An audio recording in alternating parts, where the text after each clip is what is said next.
انطلق حفل افتتاح مهرجان القاهرة السينمائي الدولي بدورته ال45 برئاسة الفنان حسين فهمي،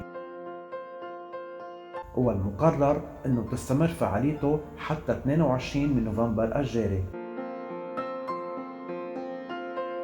وبضم المهرجان عدد كبير من الأفلام من مختلف دول العالم، من بينها العرض العالمي الأول. خلال فعاليات حفل الافتتاح أوضح الفنان حسين فهمي رئيس المهرجان أنه الفن حاضر بالمهن والأزمات، والسينما قادرة على حكي قصص عن أشخاص عيشوا وحلموا، وهناك أشخاص افتقدناهم ولكن بأعمالهم تركوا أثر فينا.